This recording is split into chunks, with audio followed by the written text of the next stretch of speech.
بسم اللہ الرحمن الرحیم۔ السلام علیکم۔ سرکار دو عالم صلی اللہ علیہ وآلہ وسلم اللہ تعالیٰ کے آخری نبی بن کر اس دنیا میں تشریف لائے۔ اللہ کریم نے جس طرح دیگر انبیاء کرام کو مختلف معجزات عطا فرمائے، اسی طرح سرکار دو عالم صلی اللہ علیہ وآلہ وسلم کی ذات کو سراپا معجزہ بنا کر دنیا میں بھیجا۔ آپ سے پہلے تشریف لانے والے تمام انبیاء کرام کسی ایک خاص معجزہ کے ساتھ مخصوص شہرت رکھتے تھے۔ مثلاً حضرت صالح علیہ السلام کی اونٹنی کا معجزہ، حضرت موسیٰ علیہ السلام کے اعضاء کا سانپ بن جانا، حضرت عیسیٰ علیہ السلام کا مردوں کو زندہ کر دینا یا مادرزاد کوڑیوں کو تندرست دینا۔ لیکن سرکار دو عالم صلی اللہ علیہ وآلہ وسلم سراپا معجزہ بن کر تشریف لائے۔ آپ کی اعداد و اطوار، آپ صلی اللہ علیہ وآلہ وسلم کا کلام کرنا، آپ پر قرآن کریم کا نازل ہونا، اس سمیت کئی معجزات ہیں جو سرکار دو عالم صلی اللہ علیہ وآلہ وسلم کی ذات کے ساتھ خاص ہیں۔ اگر یہ کہا جائے تو بے جا نہ ہوگا کہ تمام انبیاء کے معجزات کو سرکار دو عالم صلی اللہ علیہ وآلہ وسلم کی ذات میں جمع کر دیا گیا ہے، جو آپ صلی اللہ علیہ وسلم سے قبل کسی نبی کو عطا نہ ہوا، اور وہ معجزہ شق القمر کا ہے، یعنی چاند کو دو ٹکڑے کر دینا۔ چاند کو دو ٹکڑے کر دینے والا معجزہ ایک ایسا واقعہ تھا جس نے پورے عالم عرب کو ششدر اور حیران کر کے رکھ دیا تھا۔ اس کی اہمیت اس لحاظ سے مسلم ہوگی کہ اس معجزے کی تصدیق کے لیے خصوصی طور پر اللہ کریم نے سورۃ قمر کی آیات طیبات نمبر 1 سے لے کر 3 نازل فرمائیں، جس میں اللہ تعالیٰ نے ارشاد فرمایا، قیامت قریب آ گئی ہے اور چاند شق ہو گیا ہے، اگر وہ کوئی نشانی دیکھتے ہیں تو منہ پھیر لیتے ہیں اور کہنے لگتے ہیں یہ بڑا زبردست جادو ہے۔ اس صورت کا پس منظر تحریر کرتے ہوئے صاحب ضیاء القرآن جسٹس پیر محمد کرم شاہ الظاہری تحریر کرتے ہیں، کفار روز ایسے معجزات کا مشاہدہ کرتے رہتے تھے جن کو دیکھنے کے بعد کوئی سلیم الطبع انسان حضور کی رسالت کا انکار نہیں کر سکتا تھا، لیکن عقل کے اندھے اس کو جادو کہہ کر ٹال دیا کرتے تھے۔ آخر کار ایک رات ان کی فرمائش پر شق القمر کا معجزہ دکھایا گیا۔ مکہ کے سارے باشندے ان کے کھلے میدان میں حاضر تھے، آسمان پر چاند چمک رہا تھا۔ سرکار کائنات صلی اللہ علیہ وسلم نے انگلی کا اشارہ کیا، اشارہ کرنے کی دیر تھی کہ چاند دو ٹکڑے ہو گیا، اس طرف اور دوسرا دوسری طرف چلا گیا، پھر وہ آنن فانن جڑ گیا۔ کفار یہ دیکھ کر تصویر حیرت بن گیا، ان کے پاس حضور کی رسالت کے انکار کا کوئی عذر باقی نہ رہا۔ ابو جہل بولا کہ بڑا زبردست جادوگر ہے، اس کا جادو آسمان پر بھی اثر کرتا ہے۔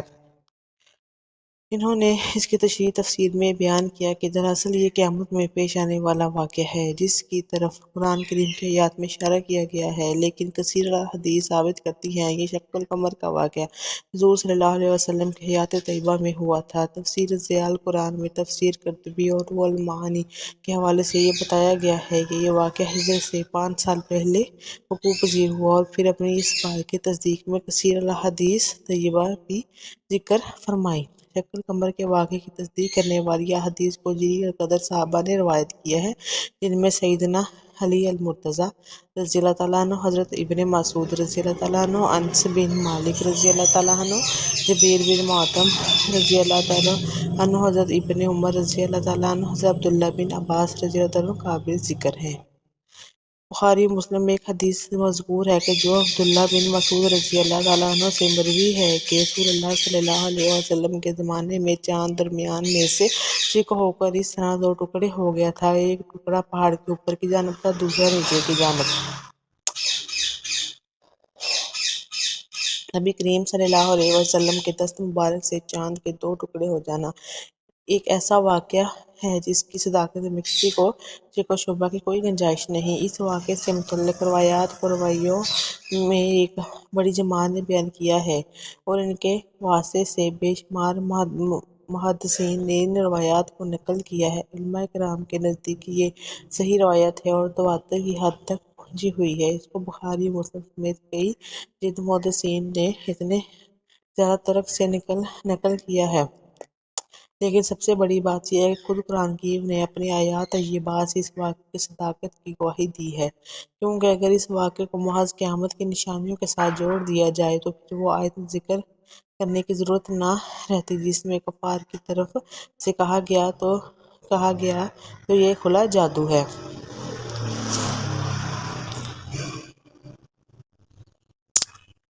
مقاطع کا دوسرا سال چل رہا تھا اور حج کے ایام تھے۔ سرکار دو عالم صلی اللہ علیہ وآلہ وسلم اپنے صحابہ کرام کے ساتھ منی میں تشریف فرما تھے۔ آسمان پر چاند بھی پورے جوبن پر تھا۔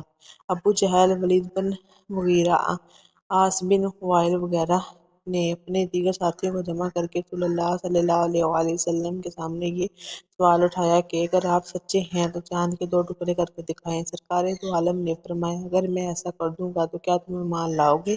سب نے کہا ہم ایمان لائیں گے۔ حضور اکرم صلی اللہ علیہ وآلہ وسلم نے اللہ تعالیٰ سے دعا فرمائی اور چاند کی طرف انگلی کر کے اشارہ کیا تو چاند 2 ٹکڑے ہو گیا۔ چاند کا ایک ٹکڑا ہیرا کے اوپر تھا اور دوسرا اس کے دامن میں تھا۔ آپ نے ہر کافر کو نام لے کر پکارا اور کہا اے فلاں بن فلاں گواہ رہنا، اے فلاں بن فلاں گواہ رہنا۔ سب لوگوں نے چاند کے ٹکڑے اچھی طرح دیکھ لیے۔ 2 ٹکڑے ایک طرف سے اتنی دوری پر ہو گئے تھے کہ بیچ میں ہیرا پہاڑ نظر آ رہا تھا، لیکن کفار نے اس پر کہا کہ یہ جادو ہے۔ ابو جہل نے کہا کہ اس معاملے کی مزید تحقیق کریں گے۔ اگر یہ جادو ہوا تو صرف ہم لوگوں پر ہی ہو سکتا ہے، جو لوگ یہاں پر موجود نہیں ہیں، دوسرے شہروں اور ملکوں میں ان پر تو جادو نہیں ہو سکتا۔ چنانچہ دور دراز کے لوگ جب آئے اور ان سے چاند کے ٹکڑے ہونے کے حوالے سے پوچھا جاتا تو سب اقرار کرتے کہ ہم نے بھی چاند کے 2 ٹکڑے ہوتے دیکھا ہے۔ صحابہ کرام رضی اللہ تعالیٰ میں سے حضرت عبداللہ بن مسعود، حضرت حذیفہ، حضرت جبیر بن معطم رضی اللہ تعالیٰ عنہ اس کے عینی گواہ تھے، جو موقع پر موجود تشریف فرما تھے۔ یہ روایت مسند احمد، بخاری و مسلم، ترمذی اور تفسیر ابن کثیر میں الفاظ کے معمولی رد و بدل کے ساتھ موجود ہے۔ یہ واقعہ کو قیامت کے وقت ظہور پذیر ہوگا۔ سیاق قرآن میں اس آیت کی تشریح کے ذیل میں موجود ہے کہ انشق ماضی کا صیغہ ہے، لیکن یہ مستقبل پر دلالت کرتا ہے اور عرب میں اس کی بکثرت مثالیں موجود ہیں۔ اس واقعے کا انکار کرنے والے کہتے ہیں کہ اگر ایسا واقعہ پیش آیا ہوتا تو ساری دنیا میں سے اس کی دھوم مچی ہوتی۔ اس زمانے میں کے مورخ اپنی کتابوں میں اس کا ذکر کرتے، علم نجوم کے ماہرین اپنی انصاف میں یہ واقعہ نقل کرتے۔ ان اعتراضات کے جواب میں حضور ذیلمت تحریر کرتے ہیں کہ چونکہ یہ واقعہ سر شام ہوا تھا، اس لیے جزیرہ عرب کے مغرب میں جو ممالک تھے وہاں اس وقت دن تھا، لہٰذا وہاں دیکھنے جانے کا سوال ہی پیدا نہیں ہوتا۔ نیز یہ واقعہ رات کو اچانک پیش آیا تھا اور لوگوں کو کیا خبر تھی کہ ایسا واقعہ وقوع پذیر ہونے والا ہے کہ وہ بتابی سے اس کا انتظار کرتے۔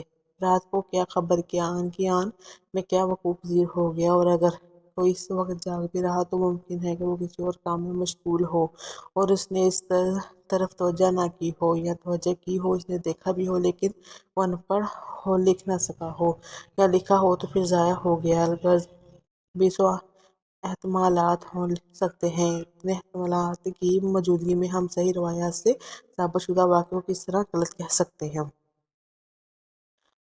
حضور اکرم صلی اللہ علیہ وسلم کی شان واضح ہوئی تو دوسری طرف سرکار دو عالم صلی اللہ علیہ وآلہ وسلم کے اختیار کا بھی تذکرہ ہوا۔ آپ کا اختیار محض زمین پر نہیں بلکہ آسمان پر موجود چیزوں پر بھی چلتا ہے۔ تمام مخلوق میں آپ کے اشارے کی تابع ہے۔ آپ چاہیں چاند کو 2 ٹکڑے کر دیں، پسند فرمائیں تو غروب ہوتا ہوا سورج واپس لے آئیں، آپ پسند فرمائیں تو اللہ آسمان سے بارش نازل کر دے اور خواہش کرے تو اللہ تعالیٰ بارش واپس لے لے۔ حضور اکرم صلی اللہ علیہ وآلہ وسلم کو عطا کردہ معجزات کا تذکرہ اتنا طویل ہے کہ یہ محض مضمون ان کا مکمل نہیں ہو سکتا۔ صرف یہی کہنا چاہتا ہوں کہ چاند کے 2 ٹکڑے ہونے کا واقعہ حضور اکرم صلی اللہ علیہ وآلہ وسلم کی نبوت کی صداقت کی دلیل اور آپ کے اختیارات کا اظہار ہے، اور آپ کے بے شمار معجزات میں سے ایک معجزہ۔ ہر دور میں علماء کرام نے سرکار کے موجودات کا شرح و بسط کے ساتھ بیان کیا اور بندہ مومن کے ایمان کو تازہ کیا ہے۔ اللہ کریم ہمیں آقا دو عالم صلی اللہ علیہ وسلم کی محبت عطا فرمائے۔ آمین۔